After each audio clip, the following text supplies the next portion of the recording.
Hello BP sir, नमस्ते। नमस्ते sir, हजुरलाई हाम्रो अहिले चुनावको मौन अवधि चलिरहेको छ हैन?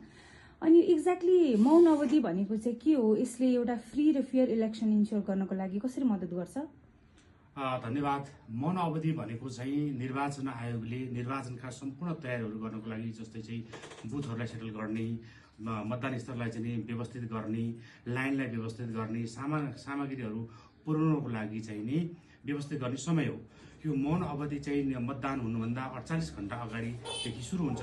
कतिपय देशमा हेर्नुहुन्छ भने कहीँ 72 घण्टा पनि मौन अवधि सुरु गरे हुन्छ भने हाम्रो नेपालमा चाहिँ 48 घण्टा अगाडिदेखि चाहिँ मौन अवधि सुरु हुन्छ।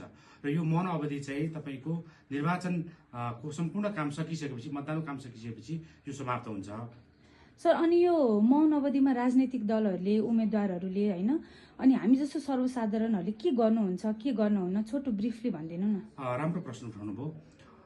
यो मौन अवधिमा चाहिँ निर्वाचन आयोगले आचार संहिता लागू गरेर स्पष्ट रूपमा भनेको छ, यो मौन अवधिभित्र चाहिँ कुनै पनि राजनीतिक दल अथवा उम्मेदवारहरूले चाहिँ नि राजनीतिक प्रचार प्रसार गर्न हुँदैन, कुनै मतदाताहरूसँग चाहिँ डोर टु डोर क्याम्पेन गर्न हुँदैन, घर दैलो कार्यक्रम गर्न हुँदैन, कुनै सोसियल मिडिया प्रयोग गरेर अथवा कुनै सञ्चार माध्यमहरू प्रयोग गरेर कुनै विज्ञापन बजाउनु जस्ता राजनीतिक तथा उम्मेदवारहरूले चाहिँ निर्वाचनसँग सम्बन्धित कुनै पनि प्रचार प्रसार गर्नु हुँदैन।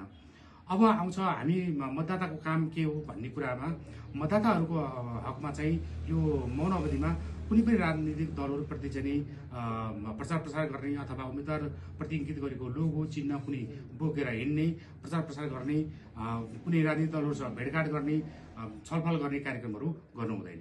Thank you sir. धन्यवाद।